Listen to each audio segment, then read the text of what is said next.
Historiquement, les placements ne sont pas le sujet principal pour les administrateurs. Leur objectif, c'est la mission sociale de leur association. Et donc, il y a 10 ans, les associations et fondations investissaient de manière très conservatrice, d'autant plus que les fonds proviennent des donateurs ou de subventions publiques. Elles arrivaient à obtenir facilement, auprès de leurs banques, des comptes à terme avec des rendements à 4%. Mais avec la baisse continue des taux, qui sont désormais à 0, voire même négatifs, ces placements arrivent à échéance et il n'y a plus d'offres de ce type. Et donc les produits financiers sont en baisse. A l'inverse, cette baisse des taux est une source d'opportunité en termes de crédit pour leurs investissements. Les taux d'emprunt se situent autour de 1% à 20 ans aujourd'hui. On voit que nos associations et fondations clientes optimisent leurs ressources et profitent des taux bas en renégociant leurs emprunts historiques ou en mettant en place de nouveaux investissements. Elles utilisent leur capacité d'emprunt au maximum en limitant le rapport en fonds propres. Avec la réforme de l'ISF, parmi nos 60 clients, 30 sont des structures de type fondation et elles ont en moyenne perdu 50% des ressources liées à l'ISF. On voit aussi qu'il y a une tendance structurelle à la baisse des subventions publiques et donc un réel besoin de diversifier leurs ressources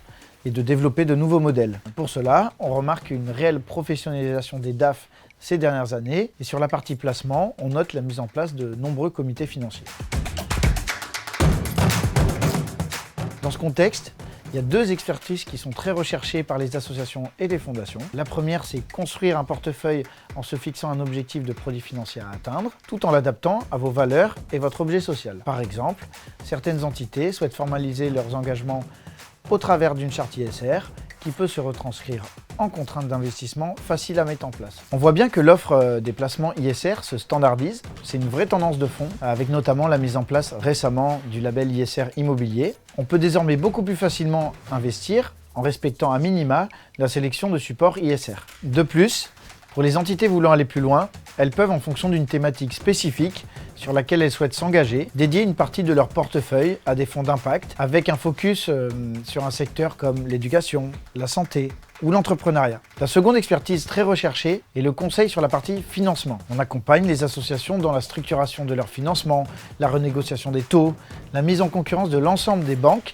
qui financent l'économie sociale et solidaire. Avec des anciens banquiers dans l'équipe, nous connaissons bien le sujet de l'intérieur et ça permet de mettre en œuvre le projet plus rapidement et dans des conditions optimisées, tant de taux que de garanties. En synthèse, s'il y a 2 choses que vous devez retenir, c'est que 1. Aujourd'hui, vous pouvez construire un portefeuille financier respectant vos convictions de manière simple et sans pénaliser votre performance. Et 2.